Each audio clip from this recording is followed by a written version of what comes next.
Welcome one and all to the inaugural edition of what we're calling the NerdWatch Nation TM. Ladies and gentlemen, welcome everybody. It is our first inaugural podcast of the NerdWatch Nation with myself. Everybody knows me as G Money, and G, everybody calls me. And of course, I'm here with a professor, a movie critic extraordinaire, Professor Barry. How are you, sir? Doing good, sir. Thanks for having me back. Hey, man, it's been fantastic. Fantastic. You come home just to give everybody a little.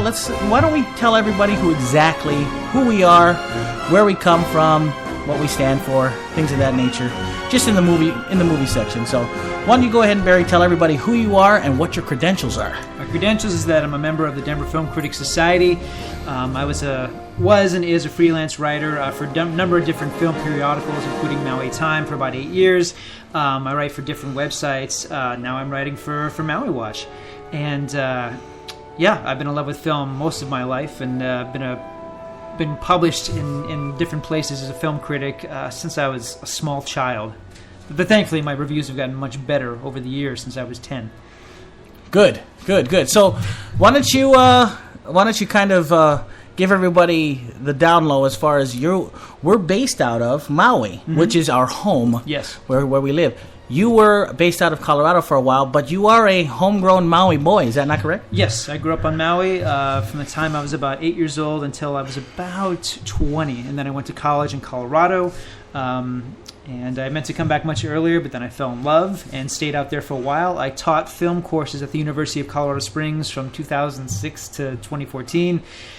And film is it's been one of the great loves of my life, and I've been writing about film and being a part of the film world ever since.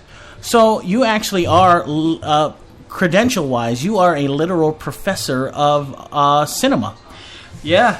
Been a film teacher and a quote-unquote professional film critic, which just means that they pay me. That's all it means. that's really all it is, being a professional film critic. So, is that what that means exactly? I think so. Yeah. Oh, it's fantastic. A pretty loose term. Oh, awesome. Well, listen, I just to give everybody an idea too. I of course am G. Might as well just give everybody calls me G Money. I of course am also from the islands. I've been here for quite a long time.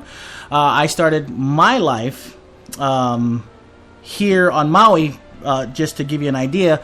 We're part of a radio show, the Big Fat Morning Show. We've been on radio for over 10 years.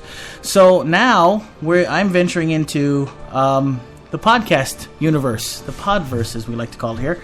And I just want to let everybody know that we're very opinionated. If you've never heard me before, very opinionated guy. I like to talk about a lot of things from politics to movies to video games. And if you've ever listened to the Big Fat Morning Show with myself, the AZD and G Money, well, I'm the G Money guy, and that was me. So, and I've been doing this for a long time, and I'm a very opinionated guy that loves to have everybody listen to me. So, I don't know why that is. I just enjoy that. So, we are going here. This is the idea of our show. It's called the NerdWatch Nation TM, by the way, one more time.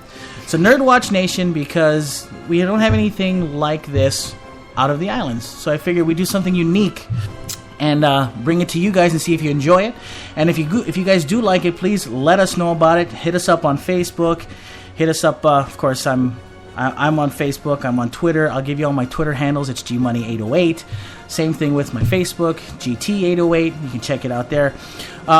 So we want your opinion. See what you guys think. We'll talk about things that you guys want to talk about. Give us ideas, by all means. That would be great. And if you hate us, we want to hear from you too. Absolutely. If you can't stand us, by all means, let us know about it.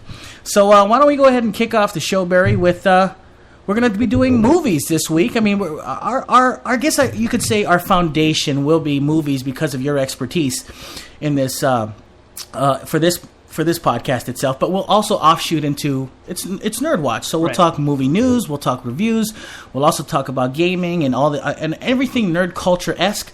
We'll try and fit in. If we're missing something, let us know by all means. So why don't we talk about now? We are in the heat, literal and figuratively, in the heat of summer. We're right in the middle of summer, and it is now time to do a mid-summer review of what currently has been playing at the box office for movies. So, Barry, why don't you give us a rundown of what has been your best and your worst of the summer so far. Absolutely. Well, we're halfway through the summer season. There have been 12 sequels this year. 12? Just this season, between May to the end of August, we got 12 sequels. We got about 3 or 4 remakes. So you got a lot of old faces coming back up again, a lot of franchises trying to revive themselves, trying to find their identity. The season began with The Amazing Spider-Man 2. That was the first film to kick off the summer season, but that actually poses a question that I want to ask you about off the bat. Sure.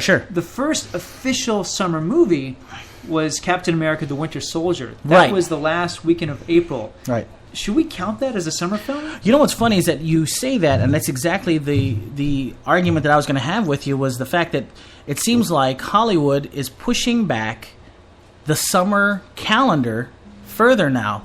So it seems like they are actually the summer calendar in and of itself is being pushed back. It used to be June. I remember a long time ago when we were kids, it was June. Then after that, all of a sudden, a few years ago, it seemed like they moved it up to May. And now it seems like we're moving it up. We're almost foregoing the springtime or the springtime release window, and we're going straight to summer. So it seems like we're going from winter straight to summer, and we're just skipping over the springtime. Right. So I think that I would have to say that I think that Captain America was officially the summer kickoff. If I'm to be honest, that came out in April. It did. Yeah. So yeah, I think you're onto something there. I think it's because they're looking for bigger movies earlier to grab those people to its benefit and its kind of its detriment. You know, just because if you push back summer too far or too early into the calendar, people are not going to care further down the road. That's how I'm looking at it. So what do you think? It seems like the audiences are ready. If the films are there, if the quality of the product is there. Except there was this unsuccessful experiment, you'll remember about 10 years ago, where it was the first weekend of April, and they released 2 summer movies. They were supposed to be summer films. It was The Hitchhiker's Guide to the Galaxy and XXX State of the Union. And they right. flopped outright. Right, Ice Cube. Right, so they pull back. But then a couple years ago, you had Fast 5 released at the tail end of April, and it played all summer long.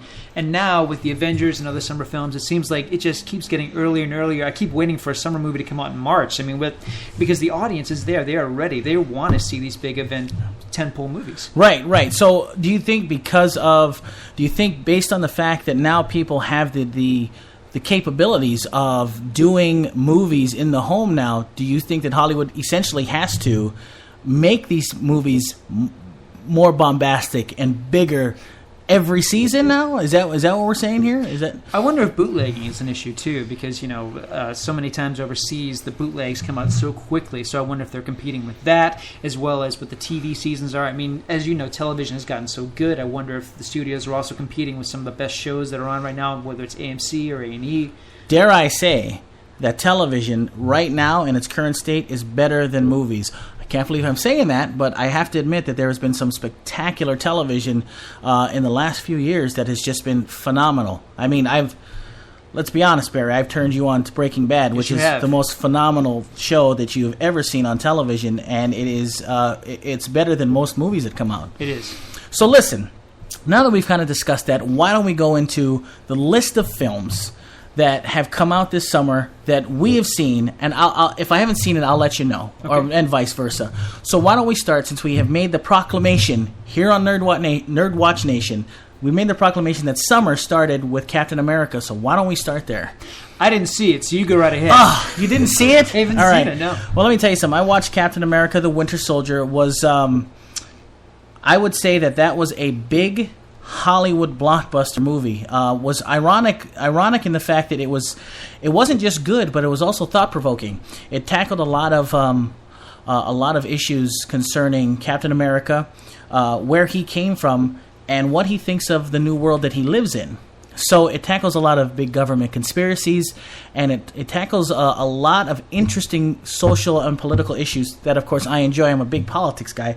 Love that stuff. Captain America hit it head on, and it was amazingly good. Everybody was in there. It reminded me of a very 1970s conspiracy thrillers. Remember, like 3 Days of the Condor, The Parallax View back in the 70s with Warren Beatty. It's one of my favorites. And it's very fitting that Robert Redford is in Captain America, him being in 3 Days of the Condor. By the way, if you've never seen those 2 films, people, check them out. They are amazing. Yeah. But it did remind me very much of those films, and I have to say that I thoroughly enjoyed Captain America. It's actually a sequel that is superior to the original by leaps and bounds. I'm glad to hear that, because I actually was a little underwhelmed by the original. I thought it was just a little too corny, kind of lacked an edge, and I really wasn't completely sold on Chris Evans' take on Captain America until I saw The Avengers. But in the initial film, there's something about him. I like him, but I don't think he's one of our more dynamic leading men. Right. Chris Evans? Chris Evans. Chris Evans. You know what's funny about Chris Evans is that he's such a good actor. I think, personally, that he's become such a good actor that he plays Captain America so good. He plays him to a T. He's so upstanding and so forthright in his character, and he plays that off so well. He doesn't swear. He's trying to catch up with the times in this one. You know, he's trying to essentially put everything into this little ball that he can, or this little capsule that he can ingest of the last 50 years, and he's trying to encapsulate all of this stuff in the short span of time that he's had because he's missed so much. And I think Chris Evans actually does an admirable job of doing that. So please, by all means, do yourself a favor and check out Captain America: The Winter Soldier. Check that out. Oh, yeah, you have to see it. And guys, if you have not seen it, please, by all means, check it out. Anyway, what's the next one on our list here? The one that came out right after that, May 2nd, sort of kind of officially getting the season up, but really, as we indicated, this season, it's going to get pushed back month after month after month. If the audiences are there, audience is going to give them what they want. And they certainly gave audiences more or less what they wanted with The Amazing Spider-Man 2, which came out on May 2nd. I found this movie to be a bit much. I wouldn't say it's underwhelming because it's so overwhelming. It's so overly visually stimulated. There's so much going on in this film, and yet it felt like not enough time was given for all of the many myriad of subplots that are just kind of trying to push each other out of the way for screen time. There's so much going on in The Amazing Spider-Man 2, and a lot of it I liked, but a lot of it I just felt was really undernourished. One of my big problems with it was Jamie Foxx's villain. Jamie Foxx creates such an interesting character, but he's not really given the time to build. The trajectory of his character is very similar to the Selina Kyle character in Batman Returns. This notion of kind of a nerdy, nebbish, introverted, awkward individual who encounters the title character, becomes a villain simply as a way of expressing himself, has a fondness and also an anger towards the villain, against the main character, and fights against him. But I didn't feel like there was enough build for Jamie Foxx's character. I felt sort of like some of his better scenes, or the scenes where he's kind of conflicted about how he feels about Spider-Man, were cut. Right. And then you have a lot of other subplots going on. It's to no one's surprise that the Green Goblin is in this movie, and it feels like it's really forced into that. And somewhere you've got Paul Giamatti as the Rhino, which I felt was really, really awkwardly conceived, and the way it came across was just so corny. And then somewhere in this movie is a love story, and it's a very affecting love story, but there are so many explosions, so many special effects. I felt like the spectacle really overwhelmed this movie, because the initial Amazing Spider-Man movie I thought was so good and had so much heart. Right. I feel like the heart was squashed by all the spectacle in the sequel. Ironically enough, you and I saw the first one together. Yes. In 3D, and we were thoroughly impressed by the 3D. We liked it, and we were impressed by how good that movie was. Yes. So you're absolutely right. I thought The Amazing Spider-Man was fantastic. I couldn't wait for the new one.